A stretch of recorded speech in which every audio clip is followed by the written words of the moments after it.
I will tell you that I'm the high school superintendent in DC public schools.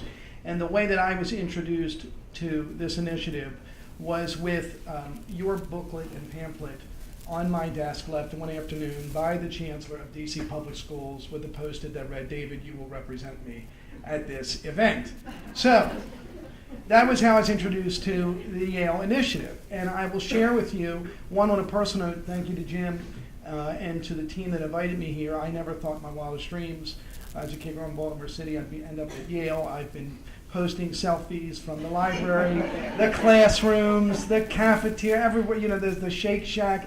My friends, everywhere to pretend that I'm a part of the Yale community. So I really appreciate the opportunity. It's been very exciting. And it's been extremely exciting for the teachers who have participated in it from DC, who have done us with such honor. I'm so proud of the work that Donna has done, obviously, and Kwame has done. Boy, now I'm having a Rick Perry moment up here. And Zach has done in DC to support this initiative. When we came up, one of the reasons I think the Chancellor sent me, and I suspect that other districts probably had this problem in the beginning and will have some down the road, is that since the reform movement really began in DC over a decade ago with Michelle Rhee, there's been a lot of skepticism about university partnerships. There's been a belief that universities don't know the work of curriculum and instruction and what it means to turn around failing schools. And so I was sent up with a series of questions that I had to answer essentially for the Chancellor. And some of those questions I was skeptical about whether the initiative would support, like, would this undermine our work on curriculum alignment, on assessment, on empirically being able to determine whether this initiative would have impact on student achievement? How could we engage teachers in such an initiative without perceiving this as just another thing? And how could we ensure that teachers would come and fulfill their commitment to the work without returning to DC and saying, "Oh, we're doing our units this way, we're doing the work this way, and we're not going to adhere to the district curriculum and the robust and rich work that we've put into it."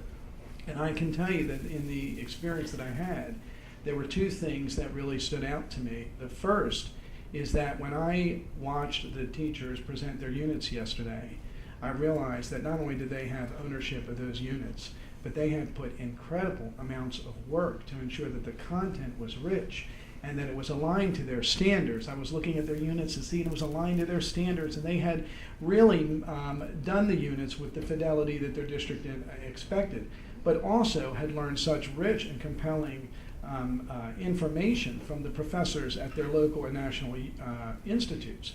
And then this morning, when I was listening to the professors at Yale talk about Shakespeare, which has never really excited me with any great degree, I was excited about Shakespeare when I heard a professor talking about could we live with cancer and what the implications of that would be, and studying that. I wanted to be in a science class.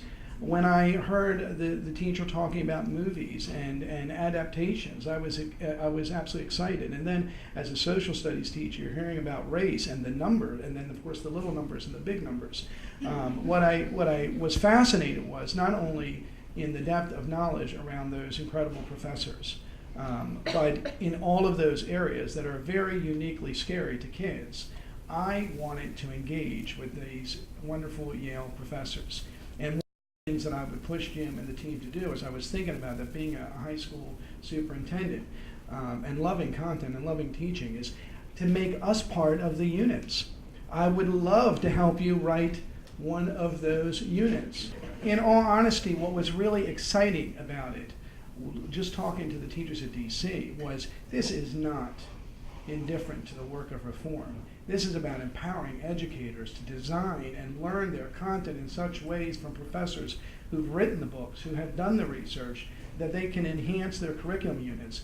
And this is a huge success for what you've done over the last 2 days with student presentations, student work, hearing from other superintendents, hearing from professors, because I will tell you that my initial thought on the train up was I was going to come back and say, I enjoyed 2 days at Yale and got a lot of great selfies. But when I left, I can tell you that I not only believe in the work, but that I want to go back and somehow manage up effectively to the chancellor so that they can understand that we could change the direction of teaching if teachers and university professors were engaging in deep content reflections and writing units that were accessible to kids to access rigorous content.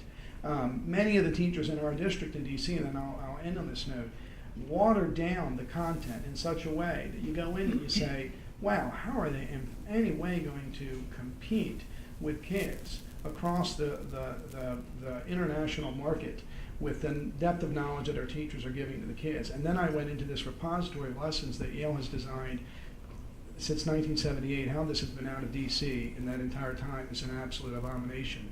And the lessons are incredible. And the content is so rich and so deep. So I will finish on this note that every teacher in here and every professor in here should give themselves a round of applause. It is an incredible accomplishment what you've done. And my promise to you with the next steps is this will live and grow in DC so that it can spread, because when it happens in DC, believe it or not, it does spread all over the country and the world. So thank you for this incredible work, and thank you for being a part of it. You're going to see it happen in DC. That's my promise to you.